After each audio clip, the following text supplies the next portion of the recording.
Olá, bom dia, meu querido. Deus abençoe mais essa semana que se inicia, abençoe tua vida, tua família. Deus abençoe teu trabalho, aquele café abençoado. E eu quero aqui deixar um texto, vou tentar resumir aqui um ponto. No livro do profeta Ezequiel, no capítulo 3, o versículo 10 e 11, o Senhor diz o seguinte: Então ele acrescentou: Filho do homem, primeiro deixe que minhas palavras entrem até o fundo de seu coração. Ouça-as com atenção. Depois, vá a seu povo no exílio e diga-lhes: Assim diz o Senhor soberano. Faça isso, quer eles ouçam, quer não ouçam. O livro do profeta Ezequiel é um livro muito interessante. Ele tem assim uma mensagem parecida com a do Apocalipse. É um livro muito carregado de símbolos e visões também. E entre alguns pontos, esse livro ele denuncia, né, os pecados de Israel, de Judá, da queda de Jerusalém, julgamento sobre as nações estrangeiras, arrependimento como condição de salvação, a gloriosa restauração de Israel, a liberdade e a responsabilidade da alma individualmente diante de Deus, isso é muito importante, a necessidade de um novo coração e um novo espírito. E esse é o ponto, um novo coração e um novo espírito. Então Deus está dizendo a Ezequiel o seguinte: olha, antes de você ir pregar ao meu povo, né, antes de você ir pregar a esse povo que está no exílio, você precisa deixar que minhas palavras entrem até o fundo do seu coração. Esse é o ponto. Ouça-as com atenção. Meus queridos, esse aqui é um dos principais pontos que nós devemos ter em nossa vida. Por quê? Pessoas podem mudar de religião, pessoas podem mudar hábitos, pessoas podem abandonar vícios, pessoas podem criar um nível melhor de moralidade e ainda assim não terem nascido de novo. Como Jesus disse a Nicodemos, olha, Nicodemos pergunta: Mestre, o que é necessário eu fazer para ser salvo? E Jesus lhe responde: ele é necessário nascer de novo da água e do Espírito.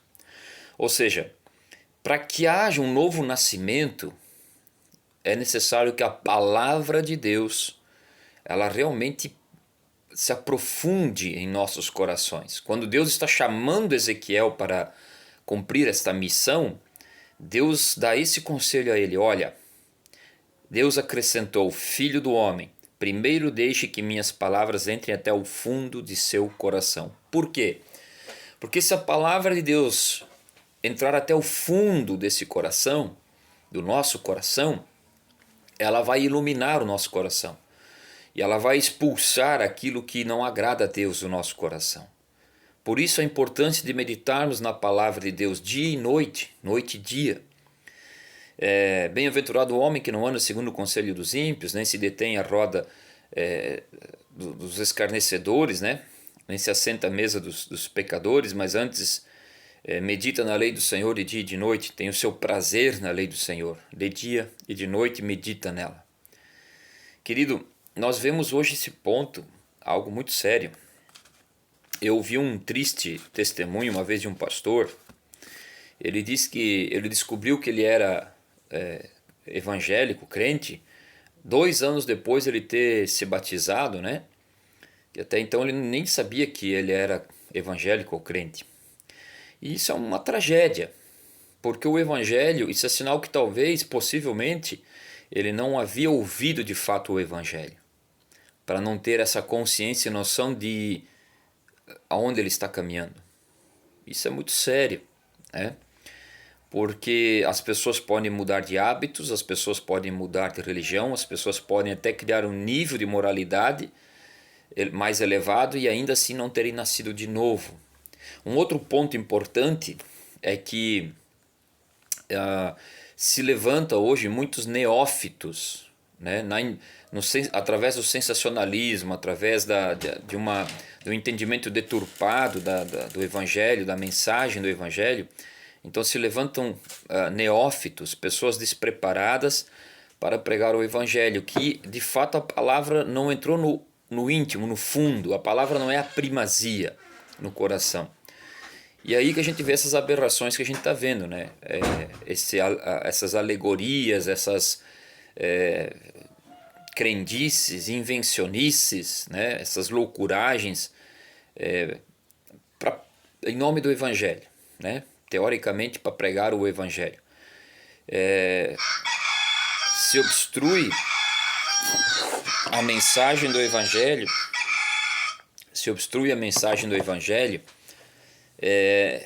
para não, através da sabedoria humana, através dos enfeites, das alegorias, da criatividade humana, acaba se obstruindo-se ou até mesmo exaurindo-se a simplicidade do Evangelho. E aí as pessoas se enchem de autoconhecimento, se enchem de conhecimentos deturpados, se enchem de entendimentos que não são bíblicos, que não são da sã doutrina, não são da doutrina dos apóstolos, e acaba virando a bagunça que nós vemos hoje por aí, em muitas igrejas. Uma bagunça extraordinária, assustadora até. E isso tudo por quê? Porque são pessoas que ainda a palavra de Deus não entrou profundamente no fundo do seu coração. Aliás, muitos evangélicos atuais, cristãos atuais, pregadores atuais, se você abrir a Bíblia de fato e confrontá-los com as Escrituras, eles são capazes de negar a fé. Eles, talvez de forma inconsciente, talvez eles acabam até negando a própria fé porque eles não têm o conhecimento necessário das Escrituras. Não é um conhecimento gnóstico, não, mas o mínimo que um pregador precisa saber conhecer a sua ferramenta de trabalho, que é a palavra de Deus. Eu ouvi de um amigo, irmão em Cristo, que em uma aula de teologia, havia alguns pastores presentes na aula de teologia e eles não sabiam nem quantos livros a Bíblia tinha. Isso é uma tragédia. Para um pastor isso é uma tragédia. Uma pergunta simples: o que é o Evangelho? Não sabiam responder o que é o Evangelho. E a maioria dos cristãos hoje não sabe o que é o Evangelho, nem qual o foco do Evangelho. Veja, há uma fala de Spurgeon no século XIX que ele diz o seguinte: não importa o que o pregador possa expressar em seu coração, ele será culpado do sangue das almas se não proclamar claramente um verdadeiro sacrifício pelo pecado. Muitas vezes, palavras de sabedoria humana explica o Evangelho. É possível refinar uma doutrina até a própria alma dela desaparecer. Você pode estabelecer distinções tão boas que o verdadeiro significado é filtrado. Certos sacerdotes nos dizem que devem adaptar a verdade de Deus ao avanço da época e significa que eles devem assassiná-la e lançar o cadáver aos cães. Então, afirma-se que a filosofia avançada do século, na época que Spurgeon escreveu 19, e pode-se dizer o mesmo no século atual, requer uma teologia progressiva para se manter atualizado, o que simplesmente significa que uma mentira popular deve tomar o lugar de uma ofensiva verdade de Deus. Veja, no século XIX, Spurgeon já tratava esse assunto. E nos nossos dias não é diferente. Então hoje você vê um monte de igrejas tentando diluir o Evangelho com suas pegadinhas, com suas falácias, com seus atrativos, né? E serão responsabilizados diante de Deus pelo que tem feito com o rebanho, porque estão ali pregando em nome de Deus. Veja, Mateus 7:21 a seguir diz o seguinte: naqueles dias muitos me dirão, em teu nome preguei, profetizei, fiz maravilhas, né? Outros dirão, arrastei multidões, fiquei famoso, era conhecido, prosperei. Tem muitos que estão prosperando em cima do Evangelho. E Jesus lhes disse, lá em Mateus, Jesus disse: porém eu vos direi naquele dia, apartai-vos de mim, vós que praticais a iniquidade, porque eu não vos conheço. Pense nisso, meu querido. O Evangelho, ainda que seja ofensivo, deve ser anunciado, como Deus disse a Ezequiel. Permita que essas palavras entrem ao mais profundo do teu coração. Ouça-as, medite nelas. Só depois então vá a esse povo e diga-lhes: assim diz o Senhor soberano. Quer ouçam, quer não ouçam.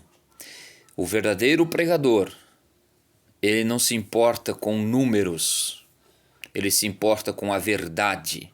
Quer ouçam, quer não ouçam. O compromisso dele é com a verdade, com Cristo. E assim deve ser, não do jeito que está. Que o que mais importa é os números de pessoas, os números financeiros e principalmente a carteira de alguns pregadores. Que Deus tenha misericórdia da nossa geração, que possamos nos humilhar diante e debaixo da potente mão do Senhor, que possamos permitir, como Ezequiel, a palavra de Deus ir ao mais profundo do nosso coração, sem medo, sem medo. Que o Senhor nos fortaleça em nome de Jesus. Tenha uma boa semana. Deus te abençoe.